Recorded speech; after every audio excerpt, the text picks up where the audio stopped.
Speaking of communication, speaking of interior health, one of your colleagues, Councillor Hodge, on Monday put forth a motion asking for interior health to come to City Council to kind of explain their policy around mental health and people on the streets. We see them on a regular basis, people that do have mental health issues, and what is being done to help them and what the threshold is to get them that help. And I know that was unanimous endorsement of that particular ask. Sure. So as you know, and we've talked about numerous times, is the complexities of those who are on our streets.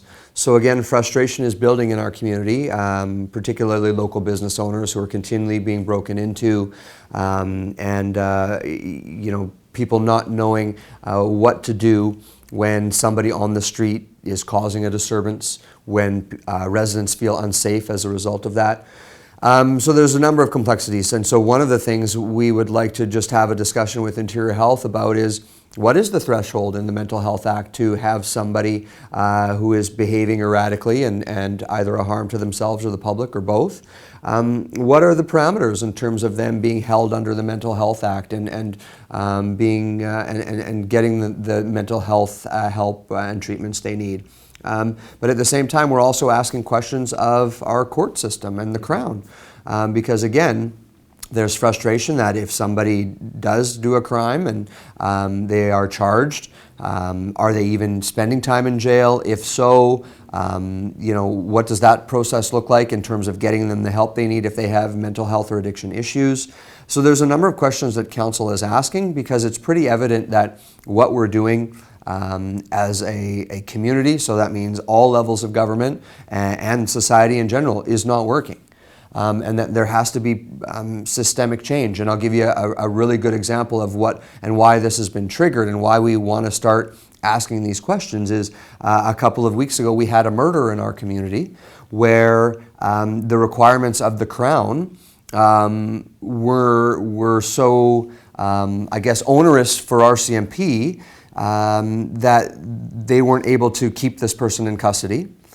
This person was clearly showing signs of mental health issues, but yet couldn't be committed under that path. So we had somebody who had just committed a murder, showing clear signs of mental health. The Crown wasn't able to move forward in a timely enough manner, or had such onerous requirements of the RCMP that the RCMP couldn't hold this person in custody. The hospital wasn't able to take them under the Mental Health Act. So we have someone who's just committed a murder who's basically out on the street. And so to me, that's ridiculous. And so I can appreciate, and I want the local business community to understand that if we can't keep somebody who's just committed a murder in custody, what hope is there that we're going to have somebody who's just broken into their building kept in custody? And it's so multifaceted, because we are talking about mental health, addiction, trauma. If we do lock them up in jail, or if they do significant time in prison, are they really going to receive the help that they need to deal with that mental health, addiction, or trauma issue? Likely not. So then they're released from jail, and then we just repeat this cycle. So City Council has been very adamant in advocating for the proper type of supports. So that means housing. That means the health interventions for them to deal with whatever affliction they may have.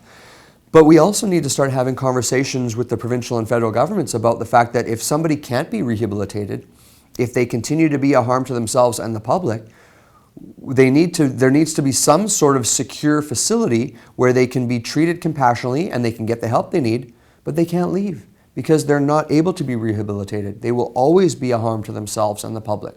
And we need to have those conversations and start making those changes, because clearly this whole cycle of catch and release is not working.